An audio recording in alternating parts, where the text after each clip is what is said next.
Hi, my name is Rita Napolitano. I am 67 years old, and I'm here today to tell the story of my only child, my son, Christopher Michael Polio, who was born June 17th, 1983, the happiest day of my life. And I had all of the hopes and dreams that a mom has. New mom. I was married at the time. He and Christopher and my ex-husband and I had a nice little family, and we loved him, and we had all the expectations of a great future for him. Christopher was very bright, and he was also very shy, and one of his early teachers told us that she noticed something about him and we might want to check it out. So as early as 5 years old, we had Christopher evaluated, and he had some issues, and we dealt with them right away. So for those of you who are thinking that substance use disorder happens because parents are not on the ball or because it's something that you did or didn't do, I'm here to tell you that that's not true. Christopher was never neglected. He was treated and evaluated and loved and appreciated, and he was born with certain wiring malfunctions that are nobody's fault, but it sure did make it hard to be him. I realize much of this now, since he's been gone, how hard it was to be him. So what saved him, I think, in many ways, was how great he was at sports and how good he was at video games. So we always had friends around sports and video games, but he was always on the periphery socially, and I know that hurt him. So when he got to middle school and all the kids were getting invited to the bar mitzvahs and the bat mitzvahs, Christopher didn't get invited. Same thing when the Sweet 16s came around. Not so much. But he did get a girlfriend in high school, a very nice girl that I really liked. And he really liked her, and I could see him blossoming with that relationship. I think his self-confidence took a rise, and he was very happy with her, and I was happy to see him happy. And then she went out with somebody else behind his back. And that's hard enough for a high school boy, but when you're Christopher and hypersensitive and sweet and loving and trusting, it was devastating. And he really never trusted anybody after that. For girls, his attitude took such a shift in how he felt about trusting people, women especially, and he was very cynical. But anyway, that was his junior year in high school. Senior year, it was great. Christopher, I want to say, was very bright. He was on honors program. He scored amazingly on his SATs. And when he graduated high school, I said to his friend's mom, I said, "Hey, we did it." I said, we got him through high school, and he was okay. He hadn't struggled, hadn't tried. I knew he tried liquor. I knew he had done had some alcohol, but as far as I knew, that was all. And Christopher and I talked a lot about how he was front loaded for addiction problems because my mom was an alcoholic, and I'm happy to say that she was in recovery. His uncle, his dad's brother, was also struggling with substance use disorder. He struggled his whole life. And we talked about him being careful with substances.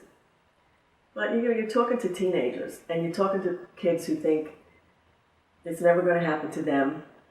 And you know what? It doesn't happen to most.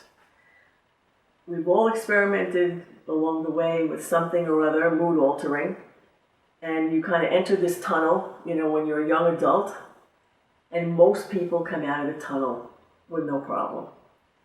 Christopher got stuck in the tunnel. So he went to his first year at Hofstra, although he originally planned to go to the University of Delaware to play roller hockey, which he was really good at.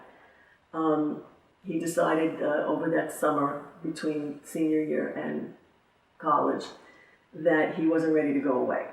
So Hofstra took him in, they gave him some money, for academic scholarship, and he went to Hofstra, and the first year was fine.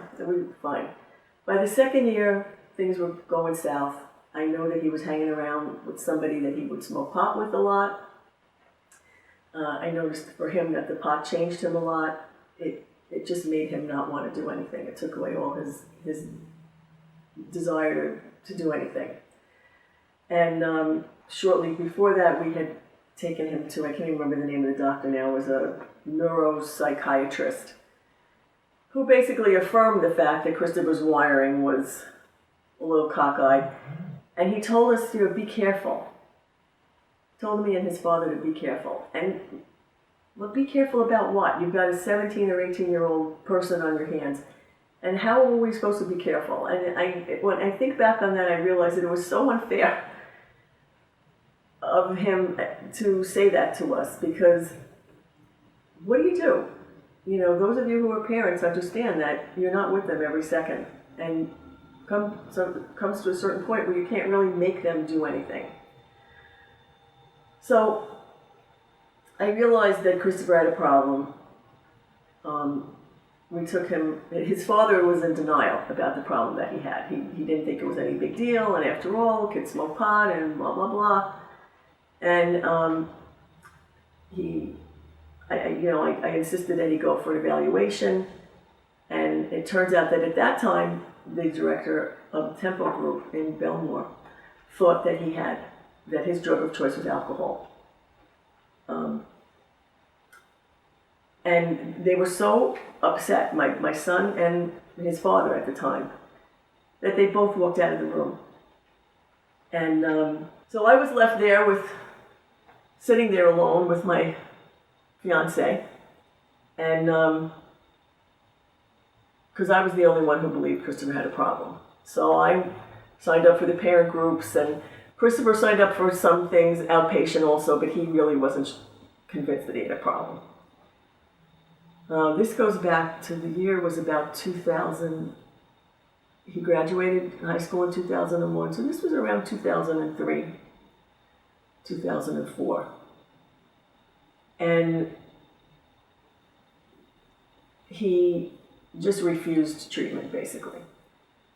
So he had been living with me and my fiance, Frank, and he was happy there, but I couldn't allow him to continue leading the life that he was living and have him live at home.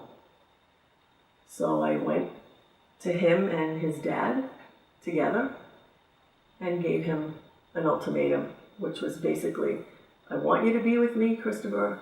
I'll give you whatever help I can. I'll support you in that effort, but you can't live with me and continue, basically failing at school and throwing good money after bad and smoking pot all the time, and no. So it was the end of the work week. It was a Friday, and he was out, which, was typical. And something made me go downstairs to his room and look. And he had cleared all his stuff out. And I was devastated, because for the first time in my life, from the time he was born, we weren't living together. And it's not what I wanted at all. And that was when I felt that I really had somehow lost him. I was unconsolable that night. And when I think back on that time, I actually think I had a little bit of a breakdown at that time. So I don't even remember it anymore after what came first and what was next. But I can tell you that it was very hard to be Christopher. It was very hard to be his mom, because unlike other diseases where you can get, heart disease or diabetes or cancer or whatever, they don't change your personality. But substance use disorder changes your personality. It changes you into somebody that you're not. And it makes you very unattractive to other people. It makes them not want to be around you. It makes you do scummy things like steal and lie and manipulate. And Christopher never got into legal trouble. Or he did once. He actually got arrested for selling pot in a no-drug zone. And the policeman actually said to him, "You really suck at this." He said he shouldn't be doing this anymore. But that was his only brush with the law, and he was able to, we hired a lawyer, he was able to get away with a lesser charge. And we were hoping that this would put him on the path to recovery. But substance use disorder changes your judgment. You can't be logical with substance use disorder because there's nothing logical about it. If you don't have it, you can't think like that person. So he struggled on and off. He did try rehab. He had 3 stints in rehab. The last one was the one in which he told me that he was using heroin. Prior to that, it had been OxyContin. And he didn't go back to school, but he did have several jobs. He never was able to hold them down. Something always happened where he got fired. And OxyContin back then was about $50 a pill. So he told me he was taking like 6 a day. So you do the math. And the very sad part about it was he said, "Mom, I never feel more normal than when I'm on Oxy." And that's heartbreaking. Because as a parent, all you want to do is fix it. So when Oxy got too expensive, heroin was there, a lot cheaper and readily available, and he started injecting himself.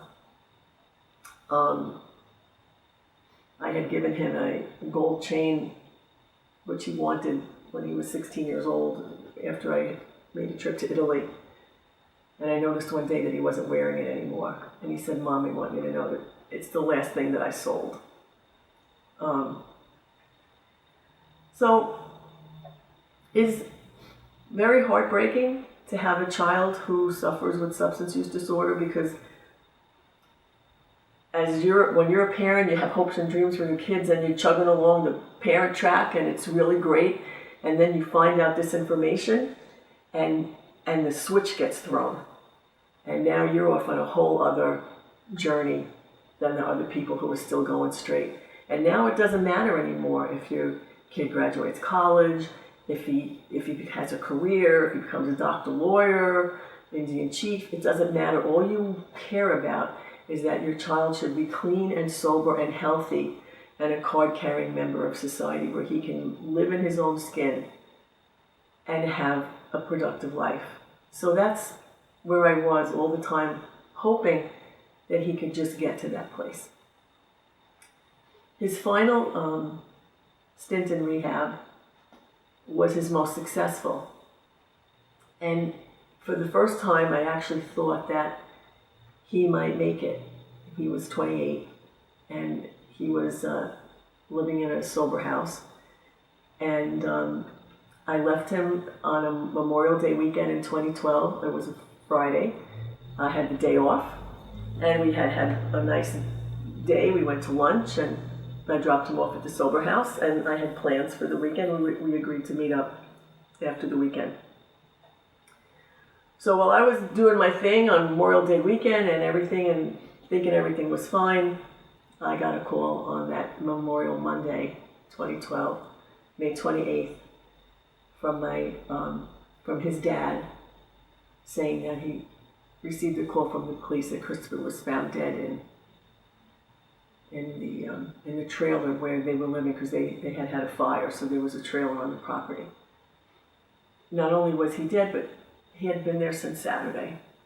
And the person who found him was one of his mates at the sober house, a good friend, who, when he didn't show up for curfew, went looking for him. So he went to look, and it was he who actually found Christopher.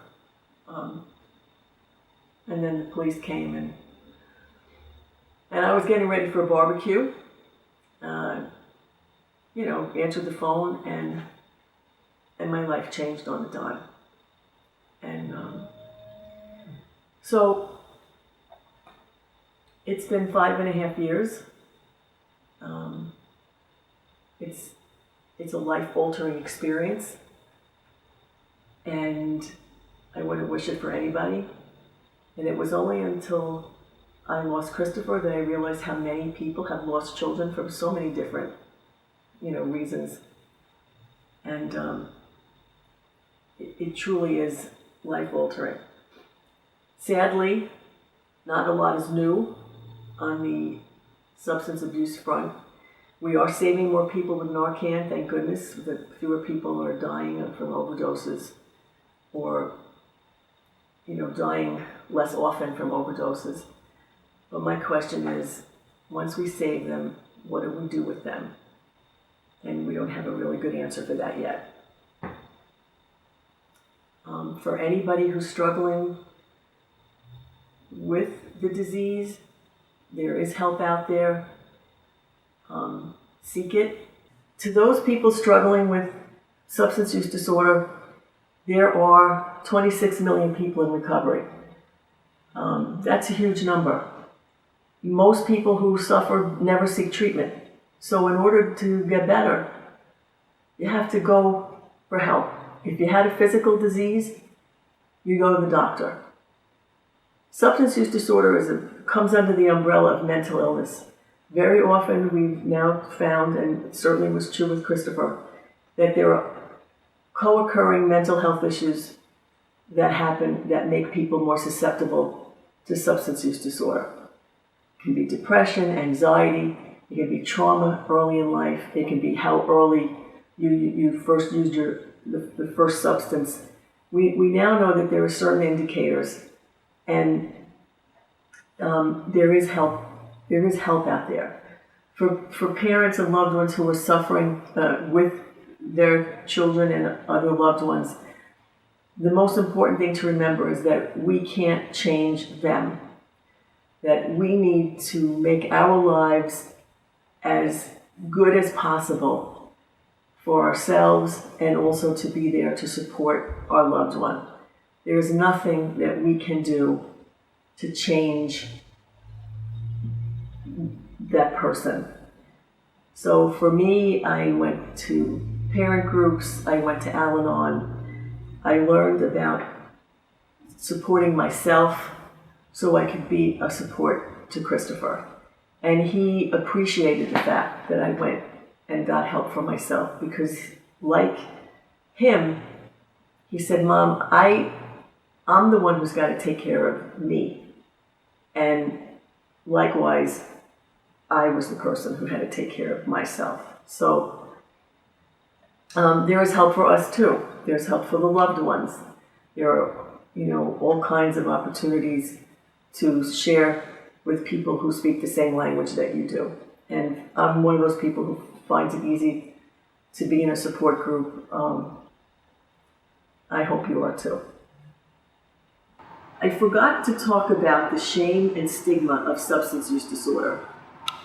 That's one of the things that's keeping us from finding more cure, finding more help, talking to each other, commiserating with each other. Because when your kid gets something, God forbid they get leukemia, they get chicken pox, they get mump, no, they don't get those anymore, but you know what I mean. If they get any childhood diseases, we talk to each other about that.